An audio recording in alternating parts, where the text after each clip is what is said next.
النور راكد، البدوي راكد، حسين الراكد، جمال الراكد، يوسف الراكد، وهبي الراكد، ياسين الراكد، العكاشي الراكد. متى تستفيقون؟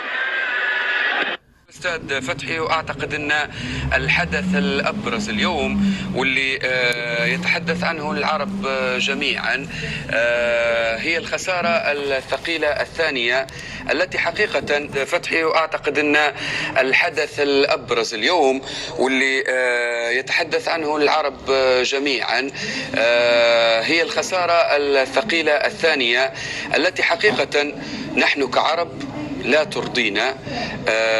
ربما هذه النتيجة هل يمكن القول أنها ستكون درسا لهذا المنتخب اللي يصنف من المنتخبات العملاقة عربيا فيما هو قادم، خصوصا تحدثت قبيلة عن اللباس. تعرف قلت لك لماذا اليوم هذا السواد؟ اليوم أسود حداد على الكرة التونسية، حداد على الكرة التونسية، لأنه كرة القدم التونسية تستغيث. كرة القدم التونسية في غرفة الإنعاش. كرة القدم التونسية اليوم في موطن سريري، والعبارات راهي واقعية.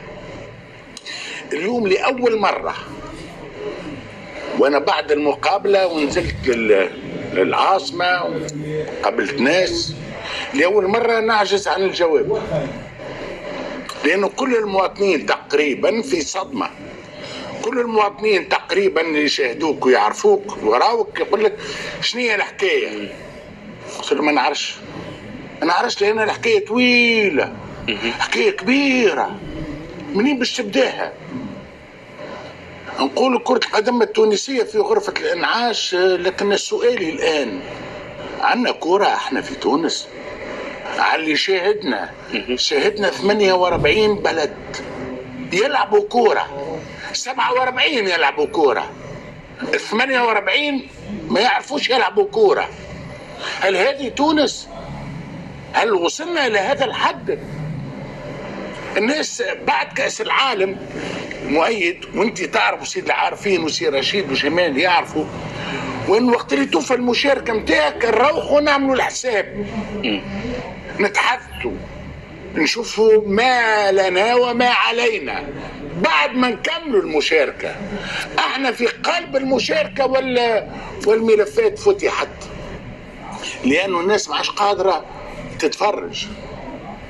معناها وليت تعرف محنة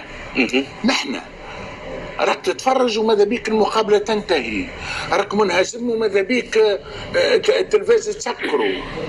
وصلنا إلى حد وأنه يقولوا حرام عليكم، حرام عليكم. مش هذه تونس، مش هذه تونس. عام 78 اللي فتحت الابواب باش ولاو 2 ومن بعد 3 ومن بعد 5 وتوا 10. تونس فتحت الباب، تونس هذيك الكوره 78. الأرجنتين شنو هذا؟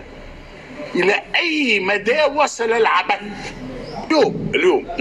اليوم انتهى الموضوع.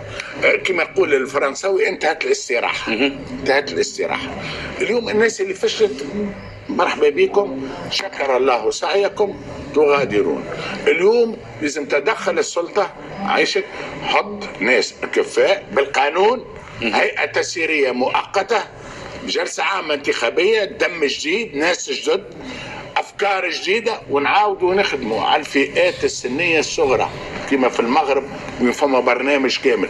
ولهذا شوف اليوم قريت، ما كنتش برشا ما سميش أسماء، لأنه اليوم وإحنا في الإعلام التونسي ينطلعوا معناها وقت الانتصارات تولي الامور 100%، وقت الهزائم نجدوا الخناجر متاعنا، واللي عنده حساب يصفيه. انا ما عندي حتى حساب، الحساب الوحيد متاعي مع تونس. اكيد الحساب الوحيد متاعي مع ونحن في مساء المونديال حزن كبير بالنسبة للليبيين، حزن كبير بالنسبة للمغاربة، حزن كبير بالنسبة للجزائر. وأمتى تونس تتعرض لأذى على صعيد كرة القدم فهو يمس الجميع، وكذلك الحال عندما يكون الأمر متعلق بالجزائر أو المغرب أو غيرها من الدول العربية. كأس العالم وهذه أول مرة في التاريخ من 1930 من اللي قبل ما همش تلفزة، أول مرة فريق وطني يشارك في كأس العالم جاي باش يحتفل بعد مقابلة نحي المدرب نتاعو. مش فوضى، كان فما عبارة أقوى من الفوضى. شنو هذا؟ شنو الصورة اللي تعطيو فيها؟ معناها الصورة سامحني هنتونا، الناس تضحك علينا. فما فريق وطني يشارك في كأس العالم، مدرب من النهار الاول تنحيه في المقابله الاولى. بالله اللي جبته جيب سحار، جيب شيء اكبر، جيب 10 مدربين كل احسن مدربين في العالم باش يعلموهم الكوره ياخذ 3-4 ايام. معناها تخبط كبير. ثم اللي يحكوا فيه الملاعبيه، حكينا مؤيد الملاعبيه قال لك لا راهو الدنيا ماكله بعضها من تربصة برقه، الامور مش هي من تربصة برقه. نحكيوش على المحاباه، نحكيوش على الاكتاف، نحكيوش على الاحباب، نحكيوش على قديش من واحد موجود من الاداره نتاع الاتحاد التونسي في امريكا وفي المكسيك. المال العام الناس كل ماشيه تتفرج معناها وتحوس شو التسيب. يبدو حاله تسيب كبيره وكبيره جدا. اليوم باش نرجع لسؤالك، اليوم ما عشناش بزريقه باش هكا تخمدونا ولا بحربوشه. ما نقولوا حربوشه، تقولوا حربوشه انتوما؟ ما اعرفش انا حربوشه اللي هي الحبه. حبه مسكن، عشناش مسكن هذا باش ترقدونا هكا شويه. وما عشناش خد بالك، ما عشناش بكونوا المكتب الجامعي هذا باش يمشي. هو بطبيعته لو يحترم نفسه كيجي يقدم استقالته، يقدم استقالته لسبب بسيط.